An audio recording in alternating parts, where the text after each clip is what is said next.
We are currently in a quarterback era that many people call one of the greatest ever, if not the greatest ever. Now, this is fair. There is so much talent at the quarterback position, and the list goes on and on. You have names like Patrick Mahomes, Josh Allen, Lamar Jackson, Joe Burrow, Justin Herbert. These guys are incredible talent-wise when it comes to playing the quarterback position. However, I would say we live in a but era. Yeah, as I said, those guys are great, but Justin Herbert's never won a playoff game. Josh Allen's never been to a Super Bowl. Lamar Jackson's never been to a Super Bowl. Joe Burrow went to a Super Bowl, but that was 5 years ago, and since then he hasn't built on it because he's always hurt. And Patrick Mahomes has done it all in his career, but now he's torn his ACL and he hasn't had a season up to his standard in 3 years. This begs the question, outside of Patrick Mahomes, what have a lot of these guys really done? Lamar has 2 MVPs, Josh has 1. Those are great. Joe Burrow has no individual accolades whatsoever, but yeah, he went to a Super Bowl one time. And I'm sorry to say it, Chargers fans, but Justin Herbert has done legitimately nothing. Yeah, I know what you're thinking. Lamar Jackson is prolific. He is, in fact, the most prolific running quarterback of all time. He has the most rush yards ever by a quarterback. But in the playoffs, he has a 60% completion percentage, a 10-7 touchdown to interception ratio, an 84 passer rating, and a 3-5 record in the playoffs. Josh Allen is being called the best quarterback in football right now. And to be honest, he's got the dream build for a quarterback. He makes any throw, and he's a walking highlight reel. And to be frank, he's the greatest quarterback ever in the wildcard round, based on the statistics. But he's got an 8-7 playoff record, 14 fumbles, and his play disastrously dips in the divisional and championship rounds. So much so that the last time we saw Josh Allen on the football field, he had 4 turnovers in a playoff loss, but now he's the greatest quarterback in the league.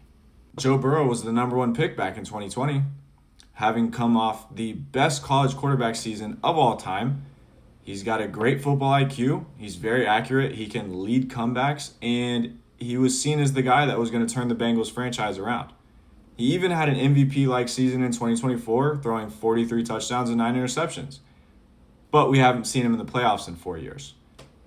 Now, you can call it his fault or don't, because there are years he was healthy when his defense was bad or the coaching was questionable. But the reality is we haven't seen Joe Burrow play meaningful football in 4 seasons. And to Justin Herbert, who is perhaps the most intriguing case of all of these guys.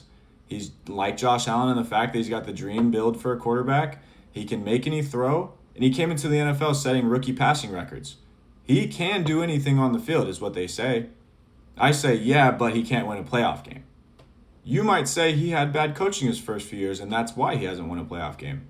I would say, yeah, but we're on year 3 of Harbaugh, and there's still no playoff success. I would say, yeah, but he's got a 1-2 touchdown to interception ratio with 3 fumbles and a completion percentage of 54% in the playoffs. 6 years ago in 2020, yeah, this was the most exciting quarterback class in a long time, filled with a lot of prolific talent.